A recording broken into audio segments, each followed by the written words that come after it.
Hi everyone, mayam boy ki channel da taramna khurumjari ado ai nahan ai aham bai gi channel gi aham bai na mukbang video sem boto jerum thong bani do jerum do aina haidi phajana su thong ba oide ko aina sum aham ba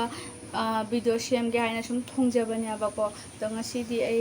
jerum ani mari ka thong ni aba ani ka jum gi tham gare ai chana moloi punama aham mukbang video shoot to bani na ai sum try to jarake chana ba hona jarake mayam to na ado huji ani khatang chaduri siga tilhau thamme asiga lebu thamme aduga asina akhoi mamana thongba hinjang ni mayan thongba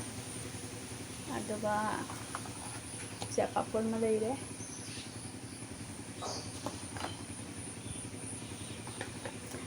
aina yerum thongda siga leijare do ai haurage mayam do aigi video se engbibe mamangda like share subscribe to biba kauganu aduga mayam support to view aibu ai ano ba youtuber ni ado haurasi mayam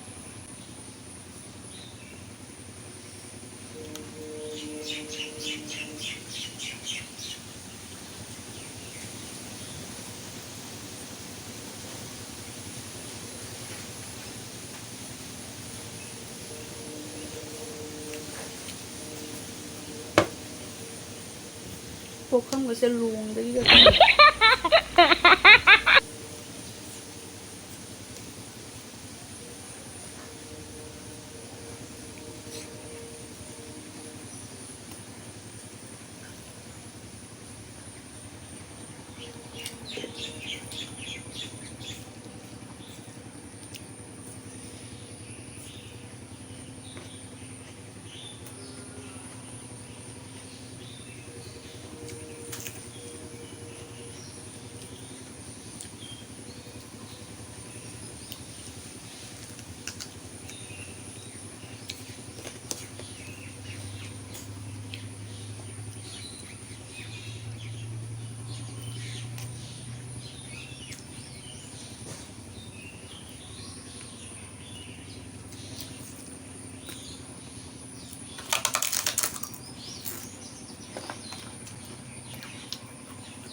thaibong maru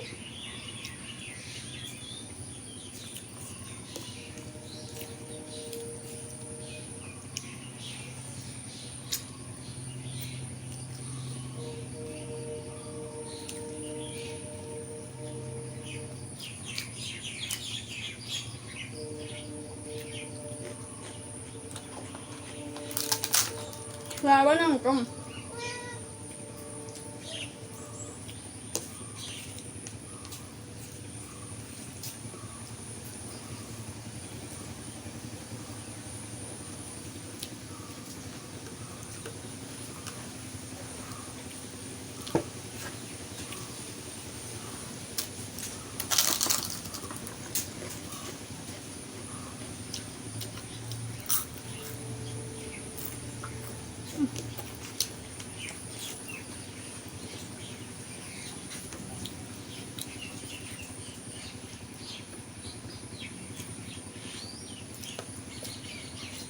alu matum se yam hena je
ꯐꯨꯟꯗꯩ ꯇꯧꯔꯤꯉꯣ ꯑꯩꯗꯤ ꯑꯍꯥꯝ ꯁꯦꯝꯖꯕꯅꯤꯅ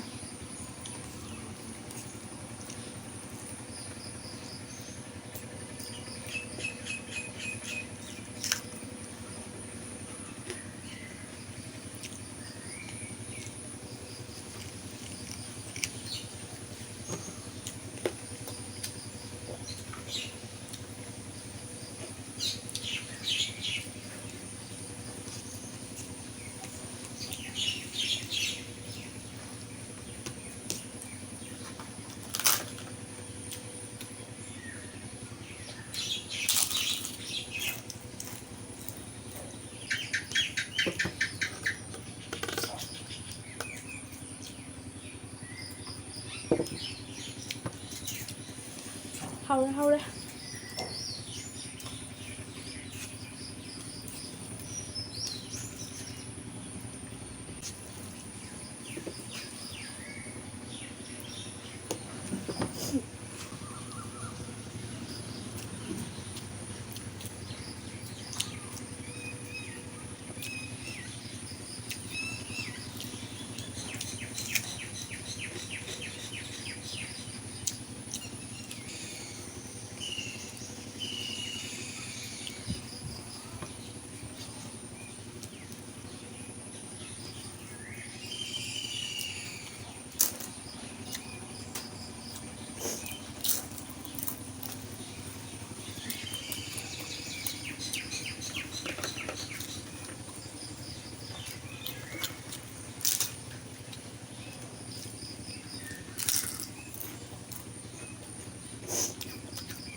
Ini siap.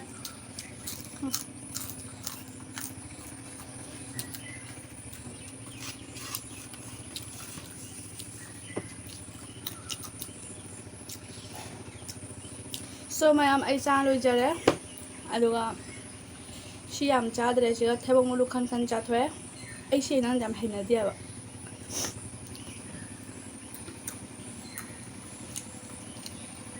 do ai ki mukbang video se aina chari se nunga bi badara madi like share subscribe to bi ba kawanu